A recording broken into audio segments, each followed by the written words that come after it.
Shavua Tov Umvorach, le 10 Shvat, c'est le jour de la Iloula de notre maître Rabbi Rahamim Chai Hawita HaKohen, un des géants de la Torah dans la ville de Djerba. On va essayer de parler un petit peu sur sa vie, mais je me suis dit avant de raconter sa biographie, on va essayer de parler un petit peu de son enfance. C'est vrai, en règle générale, quand on parle des grands dans la Torah, on parle surtout comment ils ont donné, comment ils étaient connus dans le monde juif, mais des fois on oublie un petit peu leur début, leur enfance. Et bien, ça me rappelle une parole de notre maître Rabbi Ovadia Yosef, Zecher Tzaddik Kadosh Libracha. Une fois, il est venu dans une yeshiva, il a visité une yeshiva, il devait parler avec les talmidim, les interroger. Il leur a dit, je suis plus que sûr que tout le monde, tous les bahurim disent, ah, si j'avais le cerveau de Rabbi Ovadia Yosef, je serais devenu un grand gaon.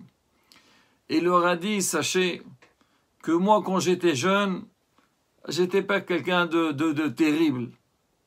J'ai travaillé, je me suis forcé à m'impliquer dans l'étude de la Torah et Baruch Hashem, Akadosh Baruch Hu, il m'a aidé.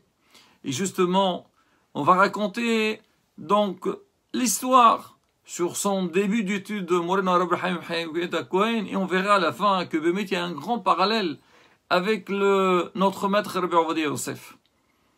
Alors lui, il est né à Djerba.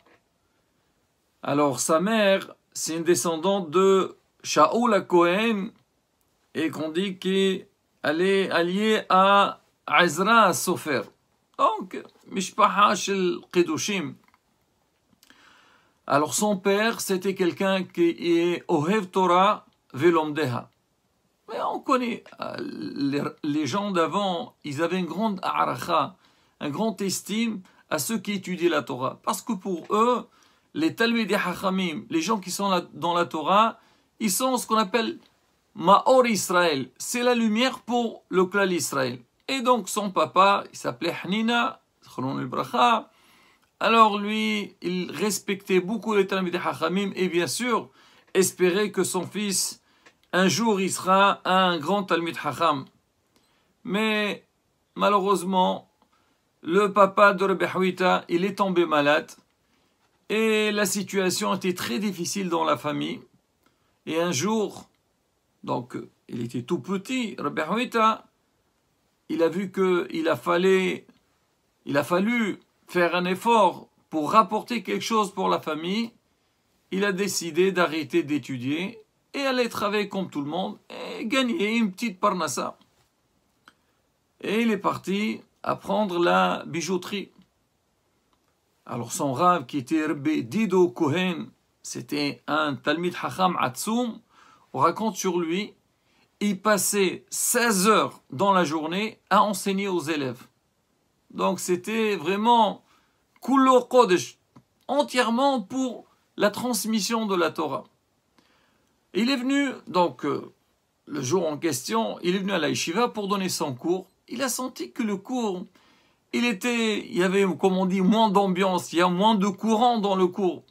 Le cours était un peu léger, était un peu fade. Il a compris, il y a quelque chose qui manque. Il regarde la place où il s'asseyait. Donc, Rabbi Hawita, il a vu qu'il était vide. Il a dit aux talmidim, aux élèves, il leur dit, il est où Hawita? Ils ont dit, Rav, on a entendu qu'il est parti au souk des bijoutiers pour travailler. Quoi? Il est parti pour travailler.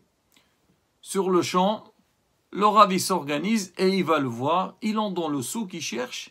Effectivement, il voit le petit Hawita assis sur une chaise avec un petit marteau et il travaillait. Il lui dit, qu'est-ce que tu fais là, mon fils? Il dit, je suis là pour apprendre un métier, pour travailler. Il dit, quel rapport? Tu laisses Torah Hayim, la Torah, et tu viens pour étudier. Il voyait en lui une grande lumière qui va avoir un grand avenir. Il lui a dit, Kvod Arav,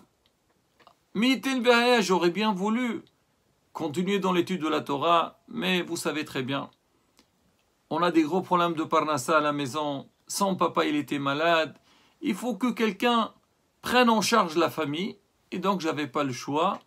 Alors j'ai dit, il faut que j'aille travailler et gagner quelque chose, une petite parnassa.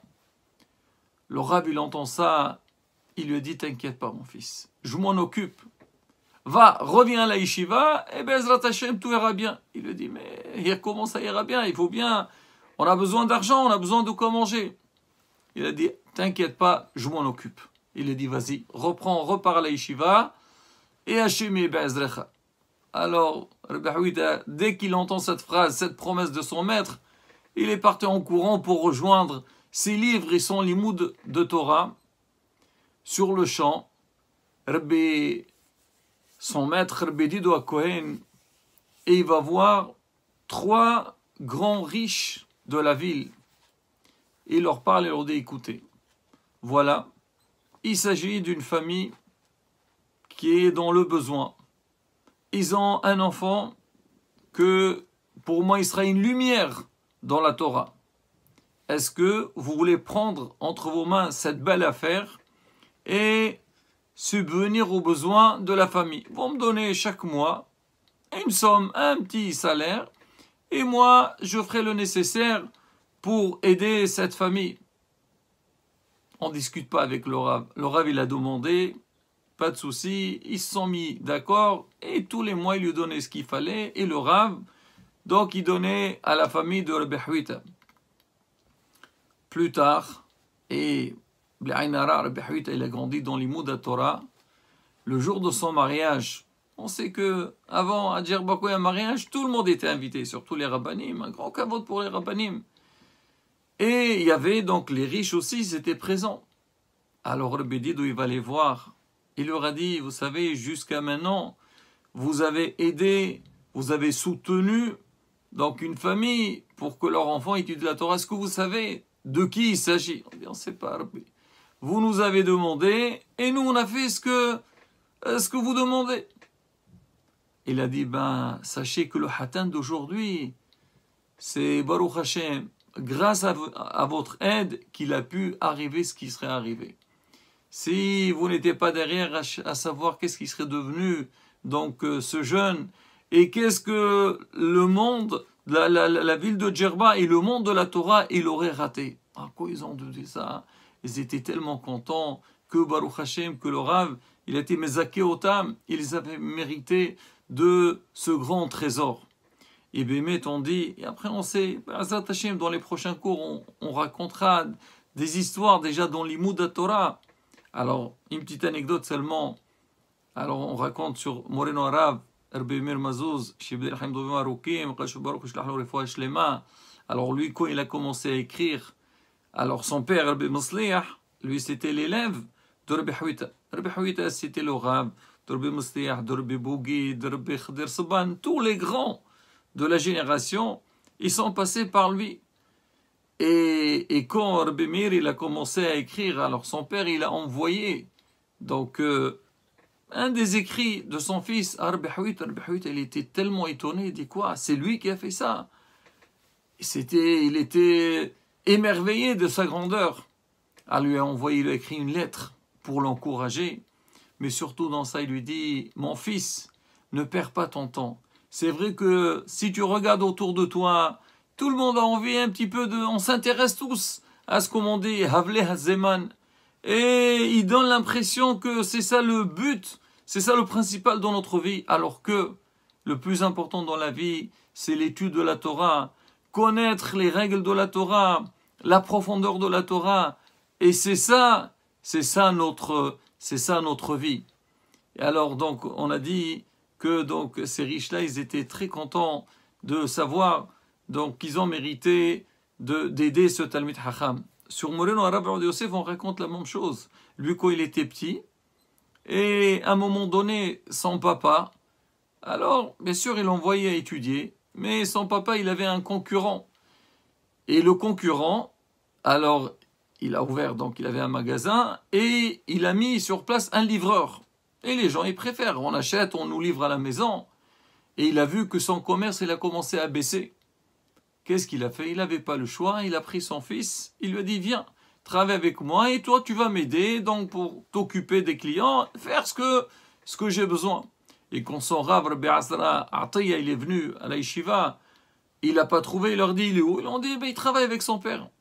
Il est parti dans le magasin de son père, il lui a dit écoute, remets ton fils à la yeshiva et moi je ferai le livreur, je travaillerai à sa place. Pourquoi? Parce qu'il savait que de lui, il allait sortir un géant, et on a vu Baruch Hashem le résultat. Et ça, Rabotai, quand on parle des tzadikim, c'est vrai, les Nissim Viniflaot Be'ezrat Hashem, on a déjà raconté dans le passé, il y a encore toujours, tous les ans on entend des nouvelles histoires, comment leur kdusha, leur grandeur, les niveaux auxquels ils sont arrivés.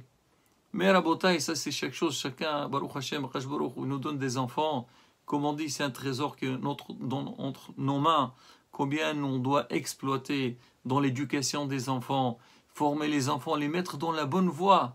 Et on ne sait pas ce qu'il peut, Bezrat Hashem, dans la suite, donner dans le clan d'Israël et dans le monde entier. Hashem Azra, que nous aussi, nizke, d'avoir des dor, yesharim, yuvrach, Bezrat Hashem, l'agdil Torah, l'adira, amen, ken, yeherason.